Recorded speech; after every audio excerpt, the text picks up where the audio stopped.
선호동교회 전도의 다섯째 날에 오신 여러분들을 환영합니다. 세상에 하나뿐인 그대의 총 주제 아래 오늘은 날 위에 손에 새긴 사랑으로 은혜 받는 시간 되시기 바랍니다. 먼저 찬양 들으시고 기도하고 시작하도록 하겠습니다.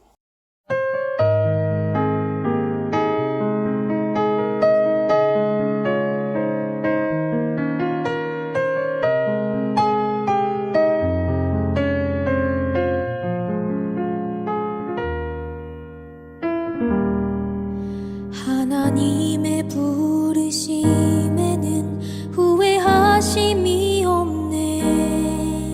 내가 이 자리에 선 것도 주의 부르심이라. 하나님의 부르심에는 결코 실수가 없네.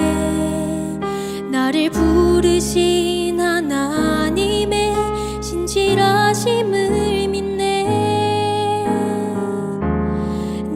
부르신 뜻 내 생각보다 크고 날 향한 계획 나의 지혜로 증량 못하나 가장 좋은 길로 가장 완전한 길로 오늘도 날 이끄심이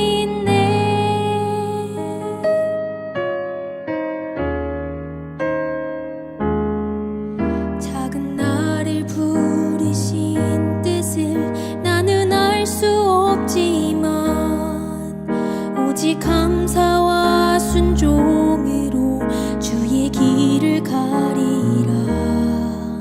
때론 내가 연약해져도 주님 날 도우시니 주의 놀라운 그 계획을 나는 믿으며 살리.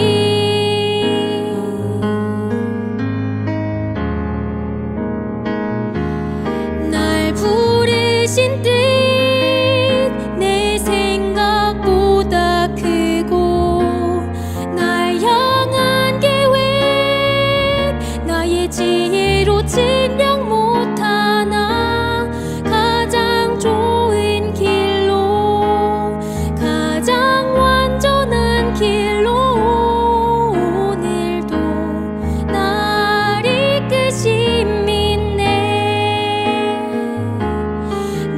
부르신 뜻 내 생각보다 크고 날 향한 계획 나의 지혜로 증량 못하나 가장 좋은 길로 가장 완전한 길로 오늘도 날 이끄심이 가장 좋은 길로 가장 완전한 길로 신실하신 주를 찬양해.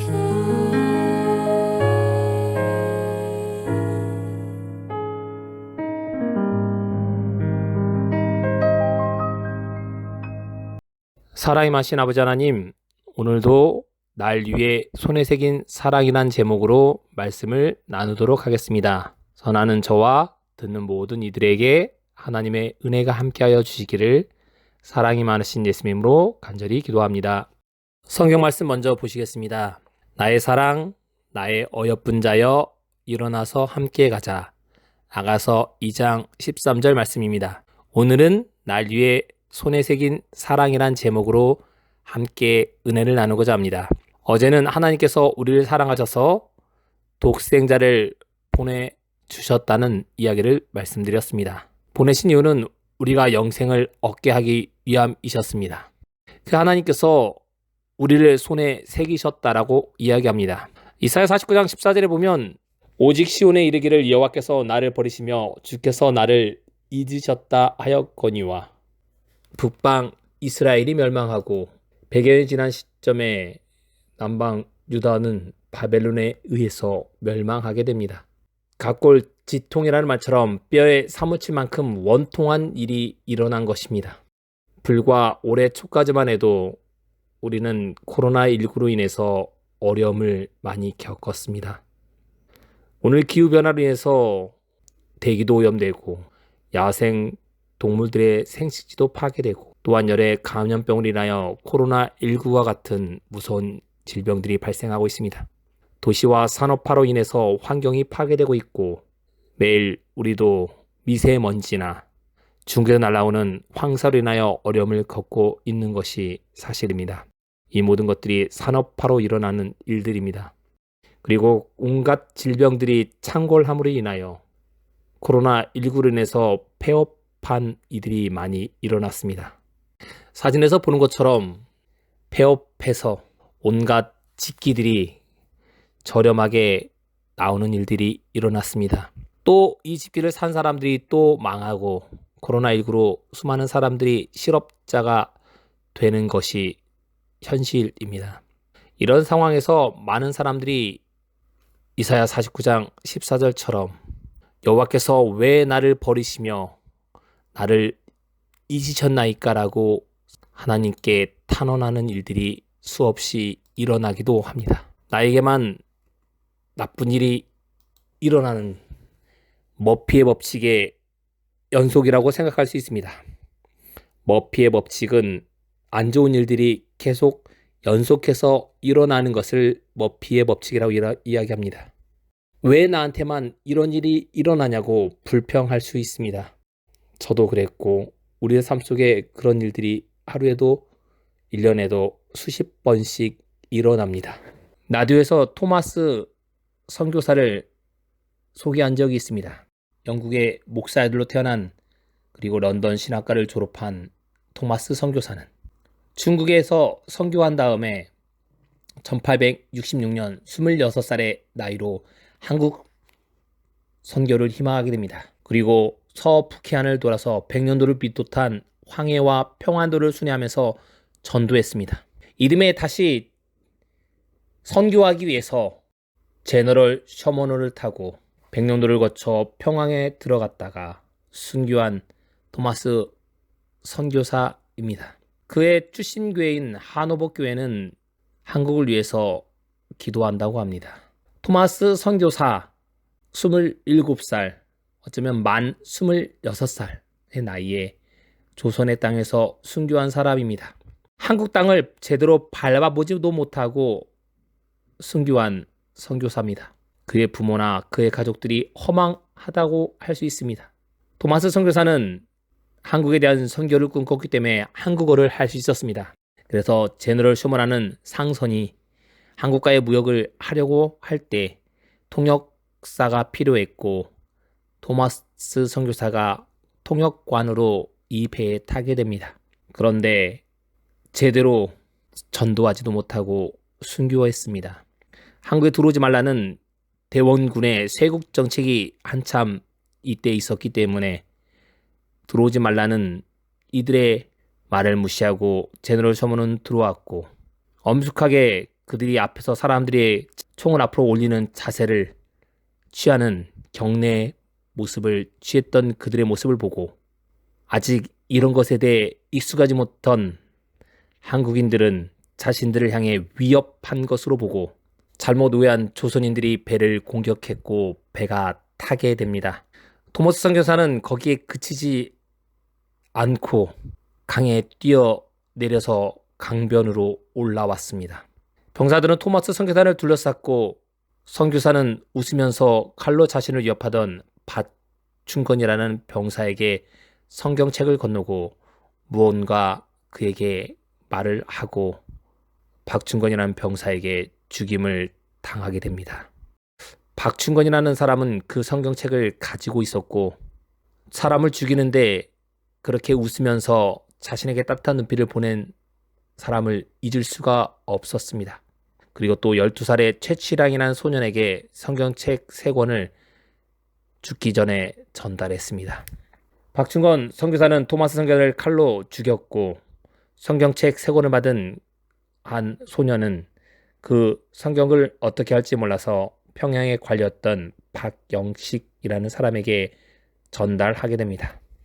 우리가 잘 아는 것처럼 성경책 종이는 상당히 좋은 재질입니다. 그래서 박영식이라는 사람은 성경책에 있는 종이를 보고 집을 그 성경책 종이로 도배하게 됩니다. 나중에 시간이 지나서 이 어린 소년이 자랐고, 그 소년은 최치량이라는 소년이었고, 나중에 박영식 씨의 집을 사게 됩니다. 그 집을 나그네를 위한 여관으로 만들었습니다. 그리고 후대에 이 마펫 선교사와 그레암 선교사가 한국 땅에 들어와서 이 여관에 머물게 됩니다. 그 종이에 대한 뜻을 알게 된 이 최치량 이 사람은 마벳 선교사에게 침례를 받고 그 집의 원주인이었던 박영식도 감동을 받아서 예수님을 믿게 되었습니다. 그리고 그 성경책을 가지고 있었던, 그리고 그 최치량의 집은 널다리 교회가 되었습니다. 널다리 교회는 종을 달았고, 종소리를 듣던 이 박충권 씨는 그 종소리를 들을 때마다 뭔가 가슴에 찔림을 느꼈고, 마벳 선교사를 찾아가 참여하고 예수님을 믿게 되었습니다. 이 널다리 교회가 성장하여서 장대연 교회가 되었다고 합니다. 그리고 그 교회가 1500명이 들을 수 있는 교회로 바뀌게 되었습니다. 1907년 이 교회를 통하여 평양대부흥이 일어나게 된 것입니다. 27의 나이에 조선 땅에 와서 제대로 복음 한번 전해보지도 못하고 박충건이라는 사람의 참수를 당하여 그의 모든 것이 허망하게 끝난 것처럼 보였습니다. 그러나 그 선교의 뜻은 결코 헛되지 않았습니다. 이사야 49장 14절의 말씀처럼 여호와께서 나를 버리시며 주께서 나를 잊으셨다고 생각할 수 있는 그런 상황 속에서 하나님께서는 복음의 씨앗이 뿌려지도록 하셨고, 도모스 선교사의 피에 복음의 씨앗이 박충건과 최치량 그리고 박영수라는 세 사람을 싹 틔워서 장대연 교회가 탄생하도록 만들었습니다. 강루 심골이라는 말이 있습니다. 마음속 깊이 새겨 잊지 않음을 이르는 말입니다. 잊어버리지 않았습니다. 도마스 선교사의 선교의 열정이 식지 않았습니다. 또 다른 사람을 통하여 그것이 드러났습니다. 하나님께서는 우리의 죄는 잘 지어지는 바닥에 기록하셨고, 아래야 할 계명은 돌비의 색에서 우리에게 주셨습니다. 고린도 3장 3절은 이렇게 합니다. 너희는 우리로 말미암아 그리스도의 편지니 이는 먹으로 쓴 것이 아니요 오직 살아계신 하나님의 영으로 쓴 것이니 오직 육의 마음판에 쓴 것이라. 강루 심골이라는 말처럼 우리의 마음속에 새겨진 그리스도의 편지, 그 성경책이 작용을 한 것입니다. 하나님의 말씀은 살아있어 우리의 심령을 쪼개겠다고 하는 히브리서 4장 12절의 말씀을 우리는 기억해야 합니다. 성경책은 우리의 마음속에 살아있기 때문입니다. 하나님의 사랑의 편지가 우리 마음에 작용하게 됩니다. 그냥 쓴 것이 아닌 마음판에 새겨진 편지이기 때문입니다. 고린도 3장 5절은 이렇게 얘기합니다. 우리의 만족은 오직 하나님께로부터 나느니라. 아이의 고사리 같은 손으로 부모님의 손을 잡습니다. 잡으면 더 큰 부모님의 손이 그 아이를 이끌어 줄 겁니다. 하나님의 손을 붙잡게 되기를 바랍니다. 큰 힘이신 그분을 붙잡으면 달라지게 될 겁니다. 죄로 인하여 하나님과 우리 사이를 갈라지게 만들었습니다. 우리의 죄가 가리워서 하나님의 말씀을 듣지 못하게 만들었습니다. 모든 사람은 범죄했습니다. 하나님의 영광에 들어가지 못하게 한 것입니다. 그러나 그리스도의 십자가를 통하여 우리는 이 죄의 사슬에서 벗어날 수 있습니다. 십자가의 도가 멸망하는 자들에게는 미련한 것처럼 보이지만 구원을 받는 우리에게는 하나님의 능력임을 우리는 잘 알고 있습니다. 하나님의 모든 것은 헛되로 돌아가지 않습니다. 죄로부터 우리는 해방되었습니다. 그런데 아직도 해방되지 못한 것처럼 살아가고 있다면 오늘부터라도 하나님의 품 안에서 편안하게 살게 되길 바랍니다. 갈라디아서 3장 13절은 이렇게 얘기합니다. 그렇게 해서 우리를 위하여 저주를 받은 사람이 되셨다. 우리가 죄로 인하여 받아야 될 저주를 주님께서 대신 받아주셨습니다. 그리고 우리는 죄로부터 해방시켜 주셨습니다. 우리는 더 이상 죄 사슬에 얽매인 죄 노예가 아닙니다. 그래서 이사야 49장 15절과 16절은 이렇게 말씀합니다. 여인이 어찌 그 젖먹는 자식을 잃겠으며 자기 태에서 난 아들을 긍휼히 여기지 아니하겠느냐. 그들은 혹시 잊을지라도 나는 너를 잊지 아니할 것이요 내가 너를 손바닥에 새겼다라고 말씀합니다. 하나님께서는 우리의 이름을 손바닥에 새기셨습니다. 누가복음 12장 7절은 우리의 머리털까지 세신 바 되었다고 이야기합니다. 참새보다 더 귀한 존재라고 우리에게 말씀하십니다. 우리는 소중한 존재라서 하나님께서 머리털까지 세신 바 된 사람들입니다. 세계적인 종교학자인 엘렌 G. 화이트는 가려 뽑은 기별에 이렇게 기록합니다. 저들의 이마에는 주님의 이름이 기록되어야 합니다. 저들은 하나님의 영광의 소망 가운데서 즐거워해야만 합니다. 그리스도께서는 당신의 백성의 이름들을 당신의 손바닥에 새겨 놓으셨습니다. 주님께서는 당신을 의지하는 어떤 영혼에 대해서도 결코 당신의 관심을 버리지 않을 것입니다. 우리의 이마에 주님의 이름이 기록되어 있고 주님께서는 손바닥에 우리의 이름을 새겨 놓으셨습니다. 믿음의 주인 예수님을 바라보게 되길 바랍니다. 우리의 머리털까지도 세신 하나님, 우리의 이름을 손바닥까지 새긴 그분의 사랑에 반응하시기 되기를 바랍니다. 그래서 주님 품 안으로 돌아오시고 주님을 신실히 믿게 되기를 주님의 이름으로 축원하면서 말씀을 마치겠습니다. 내일은 세상에 하나뿐인 그대에게라는 제목으로 함께 은혜를 나누겠습니다. 함께 기도하겠습니다. 사랑의 아버지 하나님, 저희의 머리털까지 세워주신 그 은혜에 감사드립니다. 우리의 이마에 주님의 이름이 기록되어 있음을 우리가 잊지 않도록 인도하여 주십시오. 우리 이름을 주님의 손바닥에 새겨주심에 감사드립니다.